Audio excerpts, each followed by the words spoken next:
സ്വർഗരാജ്യം സമീപിച്ചിരിക്കുക. മാനസാന്തരപ്പെട്ട് സുവിശേഷത്തിൽ വിശ്വസിക്കണം എന്നുള്ള രാജ്യത്തിന്റെ ഈ സുവിശേഷം സകല ജാതികൾക്കും സാക്ഷ്യമായി പ്രസംഗിക്കപ്പെടണമെന്നുള്ള ദൈവഹിതമാകയാൽ പ്രിയ സഹോദരി സഹോദരന്മാരെ, ഈ സമയം ഞങ്ങളതിനായി വിനിയോഗിക്കുന്നു. ദൈവനാമത്തിൽ നിങ്ങളുടെ ശ്രദ്ധയെ ഞങ്ങൾ സ്വീകരിക്കുകയാണ്. നിങ്ങൾ ദയവായി ശ്രദ്ധയോടെ കേൾക്കുക. താഴ്മയായി ഞങ്ങൾ അപേക്ഷിക്കുകയാണ്. ഈ പ്രപഞ്ചത്തിൽ ദൈവം തനിക്കായി ഒരു രാജ്യം പണിതുകൊണ്ടിരിക്കുന്നു എന്ന വിവരം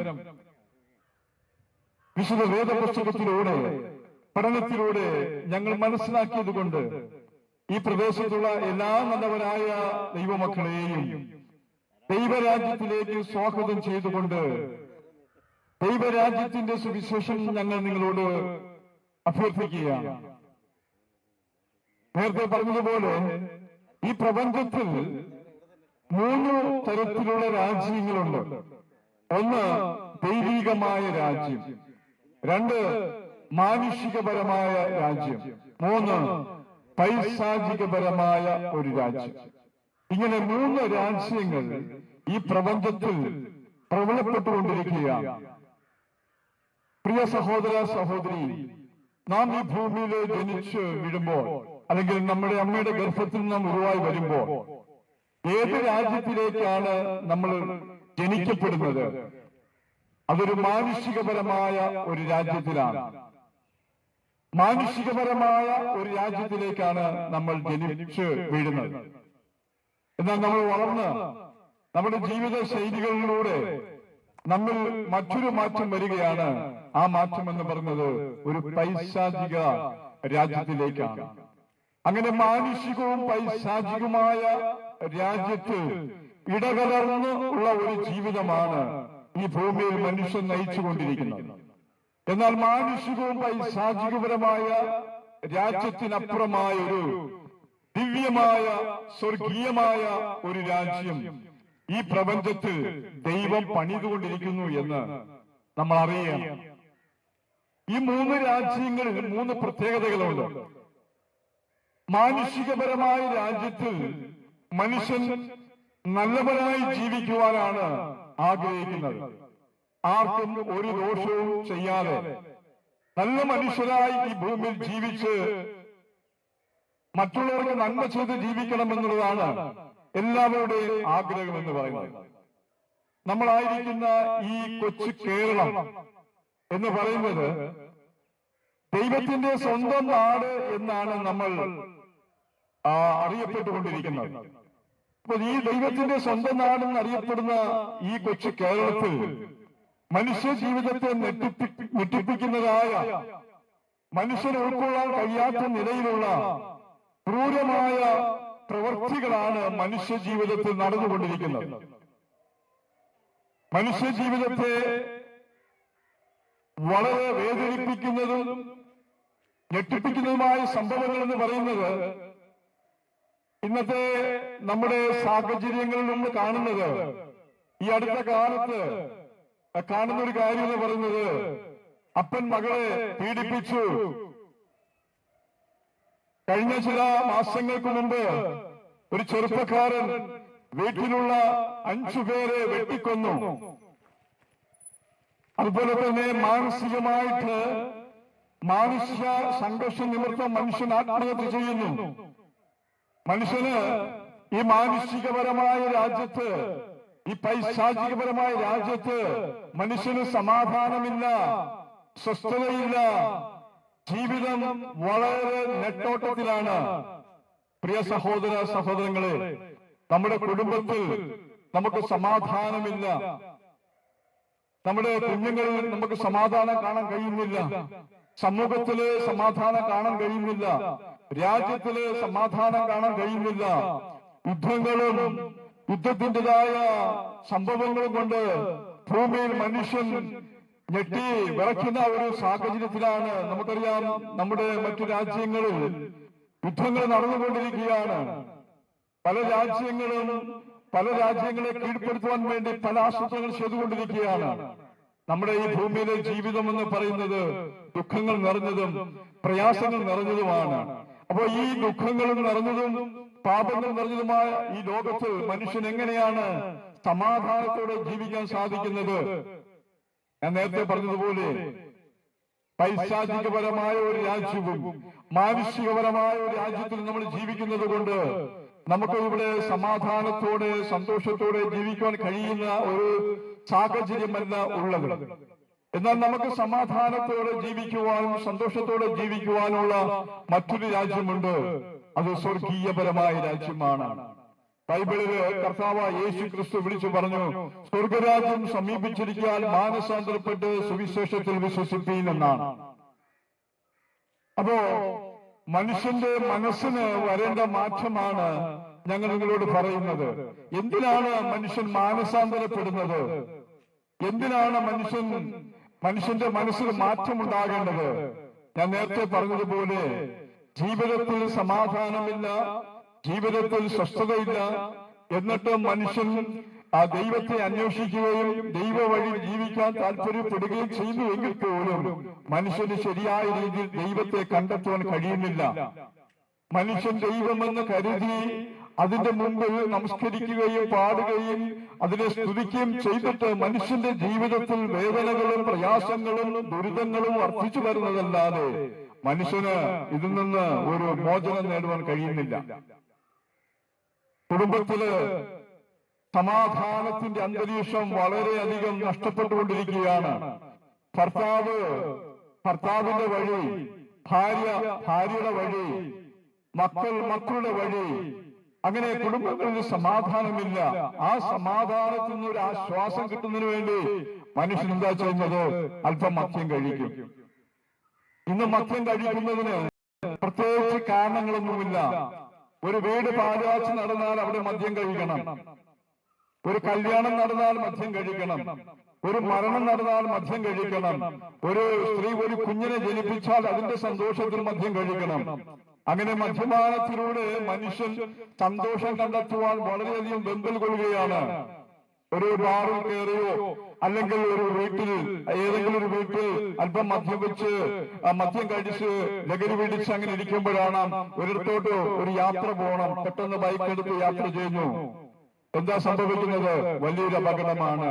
കാരണം മദ്യം കഴിച്ചു വാഹനം ഓടിച്ചു, മദ്യം കഴിച്ചു വാഹനം ഓടിച്ചു പോലീസ് പിടിക്കുന്നു, മദ്യം കഴിച്ചു വാഹനം ഓടിച്ച് ആക്സിഡന്റ് പറ്റുന്നു. അങ്ങനെ വിവിധമായ നിലകളിലൂടെ മദ്യപാനം മനുഷ്യ ജീവിതത്തെ തകർന്നുകൊണ്ടിരിക്കുകയാണ്. മാരകപരമായ ലഹരി പദാർത്ഥങ്ങൾ കഴിച്ച് കുടുംബങ്ങൾ, കുഞ്ഞുങ്ങൾ, നമുക്കറിയാം നമ്മുടെ കുഞ്ഞുങ്ങളെ നമ്മൾ സ്കൂളിൽ വിടുമ്പോൾ സ്കൂളിൽ എന്താ കാത്തിരിക്കുന്നത്? വിദ്യാഭ്യാസമാണ്. എന്നാൽ വിദ്യാഭ്യാസത്തിന്റെ മറവിൽ നമുക്ക് കാണാൻ സാധിക്കുന്നത് അവിടെ കഞ്ചാവും മയക്കുമരുന്നും ഒക്കെ കൊടുത്ത് കുട്ടികൾ വളരെ വഷളായി തീർന്നുകൊണ്ടിരിക്കുകയാണ്. നമ്മുടെ രാജ്യം എന്ന് പറയുന്ന ഈ കൊച്ചു കേരളം, ദൈവത്തിന്റെ നാട് എന്ന് പറയുന്ന ഈ കൊച്ചു കേരളത്തിൽ സംഭവിച്ചുകൊണ്ടിരിക്കുന്ന കാര്യങ്ങൾ ഞാൻ നേരത്തെ പറഞ്ഞതുപോലെ ഇന്ന് കുടുംബങ്ങളിൽ വളരെയധികം തെറ്റായ പുറത്ത് പറയാൻ കൊള്ളാത്തതായ കാര്യങ്ങളാണ് ജീവിതത്തിൽ സംഭവിച്ചുകൊണ്ടിരിക്കുന്നത്. ഭർത്താവ് അറിയാതെ ഭാര്യയ്ക്ക് മറ്റൊരു ബന്ധം, ഭാര്യ അറിയാതെ ഭർത്താവിന് മറ്റൊരു ബന്ധം, ഇങ്ങനെ ഈ ബന്ധങ്ങൾ മുഖാന്തരം കുടുംബങ്ങൾ തകർന്നുകൊണ്ടിരിക്കുകയാണ്. മനുഷ്യന് സമാധാനമില്ല. ഈ വിഷയത്തെ സംബന്ധിച്ച് സംസാരിക്കുമ്പോൾ ഒടുവിൽ ഭാര്യയും ഭർത്താവും തമ്മിൽ ഈ വിഷയത്തെ സംസാരിക്കുമ്പോൾ ഒന്നുകിൽ ഒരാള് കൊല്ലപ്പെടുവാനിടയാകും, അല്ലെങ്കിൽ ഒരാള് ആത്മഹത്യക്കിടയാകും. ഇതൊരു വല്ലാത്ത ഇടങ്ങേറ് പിടിച്ച ഒരു ജീവിതമാണ് മനുഷ്യൻ നയിക്കുന്നത്. എന്നാൽ മനുഷ്യൻ ഇതിലും സ്വസ്ഥതയില്ല, ഇവിടെയും സ്വസ്ഥതയില്ല, ഒരിടത്തും സ്വസ്ഥതയില്ല. അപ്പോൾ എവിടെയാണ് സ്വസ്ഥതയുള്ളത്? എവിടെയാണ് സന്തോഷമുള്ളത്? എവിടെയാണ് നമുക്ക് ആശ്വാസമുള്ളത്? എന്നാൽ പ്രിയ സഹോദര സഹോദരി, കർത്താവായ യേശു ക്രിസ്തു ഇങ്ങനെ വിളിച്ചു പറയുകയാണ്, ഞാൻ നിങ്ങൾക്ക് സമാധാനം തരാം. അധ്വാനിക്കുന്നവരും ഭാരം ചുമക്കുന്നവരുമായുള്ളവരെ നിങ്ങൾ എല്ലാവരും എന്റെ അടുക്കൽ വരുകയും ഞാൻ നിങ്ങളെ ആശ്വസിപ്പിക്കും. പ്രിയ സഹോദര സഹോദരി, ജീവിതത്തിൽ പലവിധമായ പ്രയാസങ്ങളിലൂടെ പലവിധമായ പ്രതിസന്ധികളിലൂടെയാണ് നിങ്ങൾ കഴിയുന്നതെങ്കിൽ നിങ്ങളെ ആശ്വസിപ്പിക്കുവാൻ, നിങ്ങളെ സമാധാനിപ്പിക്കുവാൻ കർത്താവായ യേശു ക്രിസ്തുവിന് സാധിക്കും. യേശു ക്രിസ്തുവാണ് യഥാർത്ഥ സമാധാനം തരുന്നവൻ. യേശു ക്രിസ്തുവാണ് ശരിയായ രക്ഷകൻ. യേശു ക്രിസ്തുവാണ് ഈ പ്രപഞ്ചത്തിന്റെ നാഥൻ. മറ്റൊരുത്തനിലും രക്ഷയില്ല. നാം രക്ഷിക്കപ്പെടുവാൻ ആകാശത്തിന് കീഴിൽ മനുഷ്യരുടെ ഇടയിൽ നൽകപ്പെട്ട ഒരേ ഒരു നാമമാണ് യേശു ക്രിസ്തുവിന്റെ നാമം. സ്വർഗത്തിലും ഭൂമിയിലും സകല അധികാരങ്ങളും കർത്താവായ യേശു ക്രിസ്തുവിന് നൽകപ്പെട്ടിരിക്കുകയാണ്. ഭൂമിയുടെ എല്ലാ അധികാരങ്ങളും, സ്വർഗത്തിലെ എല്ലാ അധികാരങ്ങളും, ഭൂമിയിലുള്ള അധോലോകങ്ങളുടെയും ഭൂലോകരുടെയും അധോലോകരുടെയും മുടങ്കാലൊക്കെയും മടങ്ങുന്നത് യേശു ക്രിസ്തുവിന്റെ നാമത്തിലാണ്. ഈ യേശു ക്രിസ്തു ഇന്നേക്ക് 2026 വർഷങ്ങൾക്ക് മുമ്പ് സകല മനുഷ്യരുടെ രക്ഷയ്ക്ക് വേണ്ടി ഒരു സ്ത്രീ, കന്യക എന്ന് പറയുന്ന സ്ത്രീയിൽ, മറിയ എന്ന് വിളിക്കുന്ന കന്യക എന്ന സ്ത്രീയിൽ പൂജാതനായി ദൈവത്താൽ, ദൈവികമായി ദൈവത്തിന്റെ നിയോഗത്താൽ സകല മനുഷ്യരുടെ പാപങ്ങളിൽ നിന്ന് അവരെ രക്ഷിക്കാനായി യേശു ക്രിസ്തു രക്ഷകൻ ജനിച്ചു. അങ്ങനെ യേശു ഈ ഭൂമിയിൽ മനുഷ്യന്റെ പാപങ്ങളിൽ നിന്ന് അവനെ രക്ഷിക്കുവാനായി, അവനെ വീണ്ടെടുക്കുവാനായി ദൈവത്തിന്റെ അവതാരമായി ദൈവ മനുഷ്യനായി ഒരു സ്ത്രീയിൽ, ഒരു കന്യകയിൽ ജനിച്ച് 33.5 വർഷക്കാലം ഈ ഭൂമിയിൽ ജീവിച്ചു. മനുഷ്യർക്ക് ദൈവം ആരെന്നും ദൈവം എന്താണെന്നും ഈ ഭൂമിയിൽ മനുഷ്യൻ എങ്ങനെ ജീവിക്കണമെന്നും ജീവിച്ചു കാണിച്ച ഒരേ ഒരു രക്ഷകൻ, ഒരേ ഒരു മനുഷ്യ രക്ഷകൻ യേശു ക്രിസ്തുവാണ്. ഈ യേശു ക്രിസ്തു ദൈവത്തിന്റെ പ്രതിമയാണ്. ഈ യേശു ക്രിസ്തു ദൈവമാണ്. ബൈബിൾ പറയുന്നു, അവനിലല്ലോ ദൈവത്തിന്റെ സർവസമ്പൂർണതയും ഏകരൂപമായി വസിക്കുന്നത്. അവൻ അദൃശ്യനായ ദൈവത്തിന്റെ പ്രതിമയാണ്. യേശു ക്രിസ്തു പറയാണ്, ഞാനും പിതാവും ഒന്നാണ്. എന്നെ കണ്ടവൻ പിതാവിനെ കണ്ടിരിക്കുന്നു, എന്നെ കണ്ടവൻ ദൈവത്തെ കണ്ടിരിക്കുന്നു. യേശു ക്രിസ്തു ദൈവവും രക്ഷകനും കർത്താവുമായി എല്ലാ മനുഷ്യരുടെ രക്ഷയ്ക്ക് വേണ്ടി ഒരു വ്യത്യാസമില്ല. നാം എല്ലാവരും പാപം ചെയ്തു ദൈവ തേജസ്സില്ലാത്തവരായി തീർന്ന് നമ്മെ രക്ഷിക്കുവാൻ യേശു ക്രിസ്തു രക്ഷകനായി ക്രൂശിൽ മരിച്ചു. പ്രിയ സഹോദര സഹോദരി, അനേകം മനുഷ്യര് ഈ ഭൂമിയില്, നല്ല നല്ല മനുഷ്യര് അനേക കാര്യങ്ങൾ ചെയ്ത് മരിച്ചിട്ടുണ്ട്. നമുക്കറിയാം, മഹാത്മാഗാന്ധി ഈ ഭൂമിയിൽ മനുഷ്യന് സ്വാതന്ത്ര്യത്തിന് വേണ്ടി ജീവിച്ചു, സ്വാതന്ത്ര്യ സമരം നടത്തി മരിച്ചു. എന്നാൽ അദ്ദേഹം ഇന്നും കല്ലറയ്ക്കുള്ളിലാണ്. എന്നാൽ യേശു ക്രിസ്തു മരണത്തെ അതിജീവിച്ചു, മരണത്തെ ജയിച്ചു. അവൻ അടക്കപ്പെട്ടു, 3-ാം നാൾ ഉയർത്തെഴുന്നേറ്റു. ജീവൻ നൽകുന്ന ആത്മാവായി ഉയർത്തെഴുന്നേറ്റു. ഇന്ന് സ്വർഗത്തിലും ഭൂമിക്ക് നാഥനായി ഈ പ്രപഞ്ചത്തിൽ ആത്മാവായി ജീവിച്ചു കൊണ്ടിരിക്കുകയാണ്. ഇത് ഞങ്ങൾ വിശ്വസിക്കുകയാണ്. ജീവൻ നൽകുന്ന ആത്മാവായ യേശു ക്രിസ്തു മനുഷ്യന്റെ മരണപ്പെട്ടുപോയ മനുഷ്യന്റെ ആത്മാവിന്റെ രക്ഷയ്ക്ക് വേണ്ടി, അവന് നിത്യജീവനെ കൊടുക്കുന്നതിന് വേണ്ടി യേശു ക്രിസ്തു ജീവൻ നൽകുന്ന ആത്മാവായി ചേർന്നിരിക്കുന്നു. പ്രിയ സഹോദര സഹോദരി, നാം ഒരു കാര്യം മനസ്സിലാക്കണം. ഈ ഭൂമിയിൽ ദൈവം നമ്മെ സൃഷ്ടിച്ചാക്കിയപ്പോൾ നമുക്ക് 3 ഭാഗങ്ങളുണ്ട്. നമുക്ക് ഈ ഭൂമിയിൽ ജീവിക്കുവാൻ മനോഹരമായ ഒരു ശരീരമുണ്ട്. നമുക്ക് ചിന്തിക്കുവാൻ, മനസ്സിലാക്കുവാൻ മനഃശാസ്ത്രപരമായ ഒരു മനസ്സ്, ഒരു മനസാക്ഷി, ഒരു ദേവി എന്ന് പറയുന്നൊരു ഭാഗമുണ്ട്. ഏറ്റവും ഉള്ളിലായി നമുക്കൊരു ആത്മാവുണ്ട്. മനുഷ്യന്റെ ജീവിതത്തിൽ മനുഷ്യൻ അറിയാതെ പോകുന്ന ഒരു കാര്യമാണ് മനുഷ്യന്റെ ആത്മാവ്. മനുഷ്യനിലെ ഏറ്റവും വിലപിടിപ്പുള്ള ഒരു ഭാഗമാണ് മനുഷ്യന്റെ ആത്മാവെന്ന് പറയുന്നത്. മനുഷ്യന്റെ ആത്മാവിന്റെ പ്രാധാന്യത വിശുദ്ധ വേദപുസ്തകം ഇങ്ങനെ പറയുന്നു, ഒരു മനുഷ്യൻ സർവ്വലോകവും നേടിയിട്ട് തന്റെ ആത്മാവിനെ നഷ്ടമാക്കിയാൽ അവന് എന്ത് പ്രയോജനമെന്നാണ്. മനുഷ്യന്റെ ആത്മാവിന്റെ പ്രാധാന്യത എന്താണെന്ന് അറിയുവാൻ 1-2 ഉദാഹരണങ്ങൾ ഞാൻ നിങ്ങളോട് പറയാം. നമുക്ക് നമ്മുടെ ശരീരത്തിൽ പല അവയവങ്ങളുണ്ട്. ഏറ്റവും പുറമേയുള്ള അവയവമാണ് നമ്മുടെ കണ്ണെന്ന് പറയുന്നത്. ഈ കണ്ണ് നമുക്ക് കാണുവാൻ ഉപയോഗിക്കുന്ന ഒരു അവയവമാണ്. കണ്ണുകൊണ്ട് നമുക്ക് കാണുവാൻ മാത്രമേ കഴിയുള്ളൂ. കണ്ണുകൊണ്ട് നമുക്ക് കേൾക്കുവാൻ കഴിയില്ല. എന്നാൽ കാത് നമുക്ക് കേൾക്കുവാനുള്ള ഒരു കാര്യമാണ്, കേൾക്കുവാനുള്ള ഒരു അവയവമാണ് നമ്മുടെ കാതെന്ന് പറയുന്നത്. എന്നാൽ കാതുകൊണ്ട് ഒരിക്കലും നമുക്ക് കാണുവാൻ കഴിയത്തില്ല. എന്നാൽ കേൾക്കുവാൻ കാതും, കാണുവാൻ കണ്ണും, ശ്വസിക്കുവാൻ നമുക്ക് മൂക്കുമുണ്ട്. മൂക്ക് നമുക്ക് ശ്വസിക്കുവാനുള്ളതാണ്. മൂക്ക് കൊണ്ട് കാണാൻ പറ്റത്തില്ല, മൂക്ക് കൊണ്ട് കേൾക്കാനും പറ്റത്തില്ല. നമ്മുടെ ജീവൻ നിലനിർത്തുവാനായിട്ട് നമുക്ക് ശ്വസിക്കുവാൻ മൂക്ക് എന്ന് പറയുന്ന ഒരു അവയവം ആവശ്യമാണ്. ഇതുപോലെ ദൈവവുമായി ബന്ധപ്പെടുവാൻ, ദൈവത്തെ അനുഭവമാക്കുവാൻ, ദൈവമായ ഒരു സമ്പർക്കം പുലർത്തുവാൻ മനുഷ്യന്റെ ഉള്ളിൽ ഒരു മനുഷ്യാത്മാവുണ്ട്. ഈ മനുഷ്യാത്മാവിന്റെ വില എന്ന് പറയുന്നത് സർവ്വ ലോകത്തെക്കാളും വിലയുള്ളതായ ഒന്നാണ്. മനുഷ്യന്റെ ആത്മാവിന്റെ പ്രാധാന്യത നാം അറിഞ്ഞിരിക്കണം. മനുഷ്യന്റെ ആത്മാവിന്റെ പ്രാധാന്യം എന്ന് പറയുന്നത് കണ്ണ് കാണുവാൻ ഉപയോഗിക്കുന്നത് പോലെ, കാത് കേൾക്കുവാൻ ഉപയോഗിക്കുന്നത് പോലെ ദൈവമായി മനുഷ്യന് ബന്ധപ്പെടുവാനുള്ള ഒരു അവയവമാണ് മനുഷ്യന്റെ ആത്മാവ് എന്ന് പറയുന്നത്. ഈ ആത്മാവ് കൊണ്ടാണ് മനുഷ്യൻ ദൈവത്തെ ബന്ധപ്പെടേണ്ടതും ദൈവത്തെ ഉള്ളിലേക്ക് സ്വീകരിക്കേണ്ടത് ഈ ആത്മാവ് കൊണ്ടാണ്.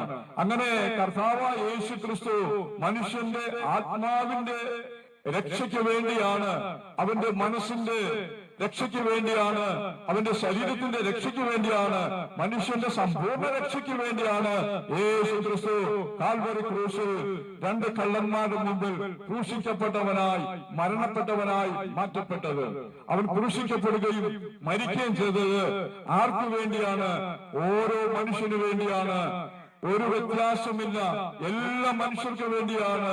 ബ്രാഹ്മണനെന്നോ അല്ലെങ്കിൽ ക്ഷൂദ്രനെന്നോ അല്ലെങ്കിൽ ഇന്ന ജാതിയെന്നോ വ്യത്യാസമില്ല. ദൈവത്തിന്റെ മുമ്പാകെ സകല മനുഷ്യരും പാപികളാണ്. നമ്മൾ അനുഭവിക്കുന്ന ഈ കഷ്ടപ്പാടിനും ദുരിതത്തിനും ദുഃഖത്തിനും നമ്മുടെ തകർച്ചയ്ക്കും കാരണം മനുഷ്യന്റെ പാപമാണ്. ഇന്ന് മനുഷ്യൻ മദ്യത്തിൽ നിന്നും മോചനം പ്രാപിക്കാൻ അവൻ ആഗ്രഹിച്ചിട്ടും അവനതിൽ നിന്നും മോചനം പ്രാപിക്കാൻ കഴിയുന്നില്ല. കാരണം പാപമാണ്. മനുഷ്യന്റെ ജീവിതത്തിലെ തെറ്റായ കാര്യങ്ങൾ നമുക്കറിയാം. വ്യഭിചാരം പാപമാണ്, വ്യഭിചാരം പാപമാണ്. അതുപോലെ ദൈവത്തെ അറിയാതെ ജീവിക്കുന്നത് പാപമാണ്. ദൈവത്തെ ദൈവമെന്നറിഞ്ഞ് അവനെ മഹത്വം കൊടുക്കുകയോ ദൈവത്തിന് നന്ദി പറയുകയോ ദൈവത്തെ സ്നേഹിക്കുകയോ ദൈവത്തെ അനുസരിക്കാതിരിക്കുന്നത് പാപമാണ്. ഈ ആകാശത്തെയും ഭൂമിയെയും മനുഷ്യനെയും സൃഷ്ടിച്ച ഒരു ദൈവമുണ്ട്. ഈ ചന്ദ്രനെയും അതുപോലെ നക്ഷത്രങ്ങളെയും സൂര്യനെയും സൃഷ്ടിച്ച ഒരു ദൈവമുണ്ട്. ഈ ദൈവം അദൃശ്യനായ ദൈവമാണ്. സർവസൃഷ്ടിയെയും ഉറ്റുനോക്കുന്ന ഒരു ദൈവമാണ്. സർവത്തിന്റെ കാരണഭൂതനായ ഒരു ദൈവമാണ്. ആ ദൈവത്തിങ്കിലേക്ക് മനുഷ്യനെ നയിക്കുന്നത് ദൈവത്തിന്റെ പുത്രനായ യേശു ക്രിസ്തുവാണ്. യേശു പറഞ്ഞു, ഞാൻ മുഖാന്തരമല്ലാതെ ആരും ദൈവത്തിന്റെ അടുക്കലേക്ക് പോവുകയില്ല എന്ന്. യേശു ക്രിസ്തുവിലൂടെ അല്ലാതെ മറ്റൊരു വഴി നമുക്ക് ദൈവത്തിന്റെ അടുക്കലേക്ക് പോകുവാൻ വേറെ ഒരു വഴിയുമില്ല. ദൈവത്തിന്റെ അടുക്കലേക്ക് പോവാൻ നമുക്ക് നേർച്ച നേർന്നിട്ടോ അല്ലെങ്കിൽ ഒരു മെഴുതിരി കത്തിച്ചു വെച്ചിട്ടോ അല്ലെങ്കിൽ ഒരു വഴിപാട് നടത്തിയത് കൊണ്ടോ ദൈവം പ്രസാദിക്കണമെന്നില്ല. ദൈവം ഈ പ്രപഞ്ചത്തിൽ പ്രസാദിച്ചിട്ടുള്ള ഒരേ ഒരു വ്യക്തി എന്ന് പറയുന്നത് യേശു ക്രിസ്തുവാണ്. യേശു ക്രിസ്തുവിൽ മാത്രമാണ് ദൈവം പ്രസാദിപ്പിക്കപ്പെട്ടിരിക്കുന്നത്. ഇവൻ എന്റെ പ്രിയപുത്രൻ, ഇവനിൽ ഞാൻ പ്രസാദിച്ചിരിക്കുന്നു എന്ന് വിശുദ്ധ വേദപുസ്തകം പറയുന്നു. അതുകൊണ്ട് മനുഷ്യൻ ചെയ്യുന്ന യാതൊരു പ്രവൃത്തിയിലും ദൈവപ്രസാദമില്ല. ദൈവം ഈ പ്രപഞ്ചത്തിൽ പ്രസാദിച്ചിട്ടുള്ളത് യേശു ക്രിസ്തുവിൽ മാത്രമാണ്. ഇവൻ എന്റെ പ്രിയപുത്രൻ, ഇവനിൽ ഞാൻ പ്രസാദിച്ചിരിക്കുകയാണ്. പ്രിയ സഹോദര സഹോദരി, നിങ്ങൾക്ക് ദൈവപ്രസാദം ലഭിക്കണമെങ്കിൽ, ദൈവിക അനുഗ്രഹം ലഭിക്കണമെങ്കിൽ ദൈവം പ്രസാദിച്ച ഈ യേശു ക്രിസ്തുവിനെ നിങ്ങൾ കണ്ടുമുട്ടണം. ഈ യേശു ക്രിസ്തുവിനെ നിങ്ങൾ കണ്ടുമുട്ടുമ്പോൾ ഈ യേശു ക്രിസ്തു നിങ്ങളുടെ പാപങ്ങൾക്ക് വേണ്ടി ക്രൂശിൽ മരിച്ചു എന്ന് നിങ്ങൾ കാണുവാനിടയായി. യേശു ക്രിസ്തു നിങ്ങളുടെ പാപങ്ങൾക്ക് വേണ്ടി ക്രൂശിൽ മരിച്ചു എന്ന് നിങ്ങൾ വിശ്വസിക്കുന്നുവെങ്കിൽ നിങ്ങൾക്ക് പാപത്തിൽ നിന്ന് മോചനം പ്രാപിക്കുവാനുള്ള രക്ഷാമാർഗം നിങ്ങൾക്ക് അവിടെ ലഭിക്കാനിടയാകും. ഒരു വ്യത്യാസമില്ല, എല്ലാവരും പാപം ചെയ്തവരാണ്. അതുകൊണ്ട് പാപത്തിന്റെ ശമ്പളമായ മരണം യേശു ക്രിസ്തു നമുക്ക് വേണ്ടി ക്രൂശിൽ മരണപ്പെട്ടു. അതുകൊണ്ട് നാം ഈ പാപത്തിൽ നിന്ന്, ഈ അന്ധകാര യുഗത്തിൽ നിന്ന്, ഈ സാത്താന്റെ അധികാരത്തിൽ നിന്ന് നാം മോചനം പ്രാപിക്കണം. ഞാൻ നേരത്തെ പറഞ്ഞതുപോലെ ഈ പ്രപഞ്ചത്തിൽ 3 രാജ്യങ്ങളുണ്ട്. 1 മാനുഷികപരമായ രാജ്യം, 2 പൈശാചികപരമായ രാജ്യമാണ്. പൈശാചികപരമായ രാജ്യത്തിന്റെ പ്രത്യേകത എന്ന് പറയുന്നത് അവിടെ ഇരുട്ടാണ്. ബൈബിൾ പറയുന്നു, ഇരുട്ടിന്റെ അധികാരത്തിൽ നിന്ന്, അന്ധകാരത്തിന്റെ പിടിയിൽ നിന്ന്, പാപത്തിന്റെ പിടിയിൽ നിന്ന് മനുഷ്യൻ രക്ഷപ്പെടുവാൻ ഒരേ ഒരു മാർഗമേ ഉള്ളൂ, അത് കർത്താവായ യേശു ക്രിസ്തുവാണ്. യേശു ക്രിസ്തുവിൽ വിശ്വസിക്കുന്നവന് പാപക്ഷമ ലഭിക്കും. യേശു ക്രിസ്തു വിശ്വസിച്ച് പാപങ്ങൾ ഏറ്റുപറയുന്നതിന് പാപമോചനം ലഭിക്കും. യേശു ക്രിസ്തുവിന്റെ രക്തം സകല പാപങ്ങളെ പോക്കി ശുദ്ധീകരിക്കുകയാണ്. നിങ്ങൾ പറയുകയാണ്, എന്റെ ഈ പാപത്തെ മാറ്റുവാൻ നിങ്ങൾ പ്രസംഗിക്കുന്ന യേശുവിന് കഴിയുമോ എന്ന് നിങ്ങൾ ചോദിച്ചാൽ ഞങ്ങൾ പറയും, അതെ, യേശു ക്രിസ്തുവിന് മാത്രമേ നിങ്ങളുടെ പാപങ്ങളെ ക്ഷമിക്കുവാൻ കഴിയുള്ളൂ. ബൈബിൾ പറയുന്നു, നിന്റെ പാപം രക്താംബരം പോലെ കടിച്ചുമപ്പായിരുന്നാലും അത് ഹിമം പോലെ വെളുക്കാൻ കഴിയും. യേശു ക്രിസ്തുവിന്റെ രക്തം സകല പാപവും പോക്കി നമ്മെ ശുദ്ധീകരിക്കുകയും നമ്മെ ദൈവത്തിന്റെ മക്കളാക്കി തീർക്കുകയും ചെയ്യുന്നു. ബൈബിൾ പറയുന്നു, അവനെ കൈക്കൊണ്ട് അവന്റെ നാമത്തിൽ വിശ്വസിക്കുന്ന ഏവർക്കും ദൈവമക്കളായി തീരുവാൻ ദൈവ അധികാരം നൽകിയിരിക്കുകയാണ്. പ്രിയ സഹോദര സഹോദരി, ഒരു ദൈവിക അധികാരം നിങ്ങൾക്ക് നൽകപ്പെടുന്നു. അത് യേശുവിനെ നിങ്ങൾ കൈക്കൊള്ളുകയും യേശു ക്രിസ്തുവിന്റെ നാമത്തിൽ വിശ്വസിക്കുകയും ചെയ്താൽ നിങ്ങൾക്ക് ദൈവമക്കളായി തീരുവാൻ അധികാരം ലഭിക്കുകയാണ്.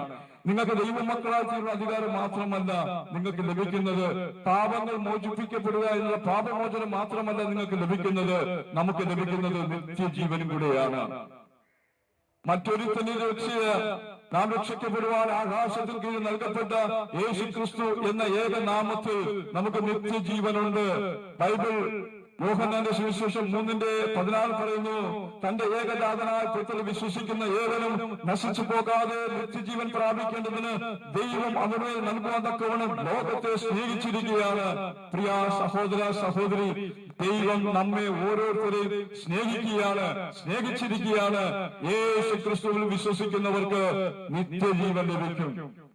നമുക്കിന്ന് മനുഷ്യജീവനുണ്ട്. ഈ മനുഷ്യജീവന് പുറമെ ദൈവം നമുക്ക് നിത്യജീവൻ തരാൻ ആഗ്രഹിക്കുകയാണ്. നമ്മുടെ മനുഷ്യജീവൻ, നമ്മുടെ മനുഷ്യായുസ് ഈ ഭൂമിയിൽ 70 or 80 വർഷം വരെയുള്ള ജീവിതമേ ഉള്ളൂ. ഒരുപക്ഷെ 100 വരെ ആയിരിക്കാം, അല്ലെങ്കിൽ 120 വർഷമായിരിക്കാം. എന്നാൽ അത് വളരെ പ്രയാസം നിറഞ്ഞതും ദുഃഖം നിറഞ്ഞതുമാണ്. എന്നാൽ നമുക്ക് നൽകപ്പെടുന്ന നിത്യജീവൻ എന്ന് പറയുന്നത് അത് ഒരിക്കലും മരണമില്ലാത്ത ജീവനാണ്. ഒരിക്കലും ഒരു ശക്തിക്കും ഈ നിത്യജീവനെ തകർക്കുവാൻ കഴിയില്ല. ഒരു ശക്തിക്കോ യാതൊരു ശക്തിക്കും ഈ പ്രപഞ്ചത്തിൽ മനുഷ്യനെ തകർക്കുന്ന ഇടിമിന്നലിന് പോലും ദൈവത്തിന്റെ ജീവനെ തകർക്കുവാൻ കഴിയുകയില്ല. അത്രമാത്രം ഉന്നതമായ, ദിവ്യമായ, സ്വർഗീയമായ ഒരു ജീവനാണ് നിത്യജീവൻ എന്ന് പറയുന്നത്. ഈ നിത്യജീവൻ യേശു ക്രിസ്തു വിശ്വസിക്കുന്നവർക്ക് സൗജന്യമായി നൽകുകയാണ്.